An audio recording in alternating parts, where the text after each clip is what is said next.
guys, it's Overflow here. So today I have something really interesting that I want to show you.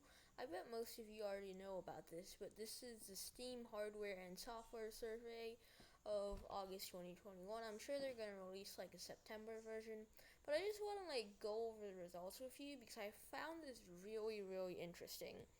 So I'm going to just go over these real quick. The real interesting stuff is right here. So, video card usage. Most of the people were NVIDIA. In fact, 77% of people used NVIDIA graphics card, with 8.29% using Intel graphics card, which probably isn't like the new Intel Arc because that hasn't been released, but probably it's just Intel integrated graphics like the ones that I'm using, and the rest 14% are AMD, and there's just a little bit that we don't know about. And again, most most of the people are using Windows 10 with a DirectX 12 GPU here, and in fact, there's a tiny sliver of people using Windows XP with a DirectX 12 GPU. In fact, 0.14% of people in the Steam survey decided to use this. There's also people using Vista, which, Vista, no one uses Vista anymore as far as I know. They all either migrated to Windows 10 or Linux or Mac OS. So moving on, processor usage, it's mostly Intel. I don't think they're taking into account ARM chips. I don't really know if they're taking into account ARM chips. Let's see, are they taking into, that's the CPU speeds. No, they're not taking into account ARM chips, so no M1, no ARM, and then PC number of CPUs. Most of them are, I would say, around 4 to 6 CPUs. Because remember, most of the Steam survey is gamers, so these results would definitely be on the higher end, but if this survey was taken for everybody who used Chrome, then it would definitely be a lot lower. And then this is actually pretty interesting because I do have a Mac. The Mac hardware ownership, about 50% of people use the MacBook Pro, which I guess, people go on apple.com and they see, ooh, shiny big Pro MacBook, let me click buy. So most of them are MacBook Pro, and again, this is gamers, and there definitely would be slightly on the higher inflated end. And then you have the iMac, MacBook Air. So definitely the MacBooks are more popular than the iMacs. The I think it's 11 or 12-inch MacBook still has hold, but the 11-12-inch MacBook absolutely sucked at performance. Then you have Mac Mini and the Mac Pro. Not a lot of people who buy Mac Pros use them for gaming, which I guess makes sense because Apple markets the Mac Pro towards big professional video editors. And then VR headsets. There's nothing interesting that I want to talk about here, so let's just move on. This is From right here, we can basically tell the most average computer. So this is all of them combined. So from this, we can interpret that most gamers are using Windows 10 64-bit as their operating system with 16 gigabytes of RAM, 2.7 gigahertz to 2.9 gigahertz CPU. I don't know if that's taking into account how much you can boost it, because my CPU starts at 1.6 gigahertz clock, but then you can also boost it up to I think 3.6. So I don't know if they're taking into boosted or not boosted. And then for physical CPUs, an NVIDIA GeForce GTX 1060, that's a really generic card, which I guess makes sense. 6 gigs of VRAM, and 1920 by 18 by 1080, which is also generic.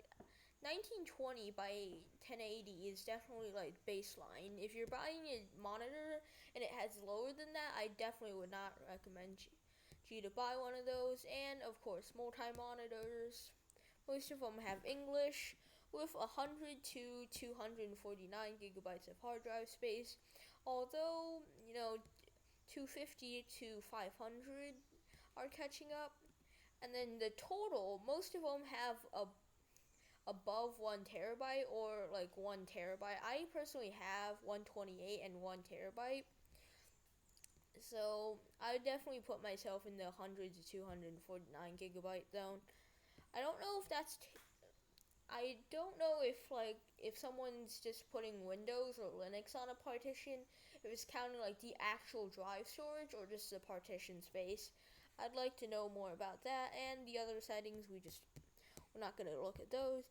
I'm going to look at Linux because I do cover a lot of Linux things on this channel. Most people are using Ubuntu 20.04 LTS. I don't know why you would use Ubuntu personally for gaming, because Ubuntu, number one, GNOME is very bloated. It's not that bloated, but I'd definitely like to have more RAMs, considering the games that I play are very heavy. And it's an absolute pain to install NVIDIA drivers compared to like Manjaro or Pop! OS, which both have NVIDIA drivers pre-installed. But Ubuntu is the most common Linux distribution, which would make sense. Next up, we have Manjaro and Arch. I would put those together because they're pretty similar. They have the same hardware base, software base, but Manjaro devs say that we're not Arch, we're just based on Arch. It's kind of, I'll show you this meme probably. I don't know how I'm going to show it, but it's basically like Manjaro has a crush on Arch Linux and thinks that everyone doesn't know about it, but like in reality everyone does know, and it's pretty inherently obvious. Next up, Pop! OS Ubuntu 21.04. So people aren't really that happy to upgrade. I don't know if I haven't used Ubuntu that much, but I think you have to like completely reinstall or something. I don't use Ubuntu that much, so don't quote me on that. We have Linux Mint and then just the other, which is probably distros that were like scattered around. Most of the people had more than 16 gigabytes, and it was, of course, Intel. Up here, it was already Intel that was winning, so it would be pretty much inferred that it would get carried over to Linux. Most of them are 3.7 gigahertz and above. With AMD, same thing for CPUs, 8 gigabytes of VRAM, same thing for displays, and the same storage. So it definitely seems like that the people who use Linux, we can definitely infer that the people who use Linux will have better computers. And then let's look at the Mac only. The Macs, most popular one is MacBook Pro. We already talked about that. And they're all using macOS 10.16, which at the time of recording this video, macOS Monterey has not been released yet, so I think the pie chart that Apple always likes to show that, hey, every time we release a new version, this many people hop on train. That's basically, it kind of proves it, because macOS 10.16 is actually macOS 11 Big Sur. And then it's 8 gigabytes of RAM, because it's so expensive to like go up to 16 gigabytes of RAM.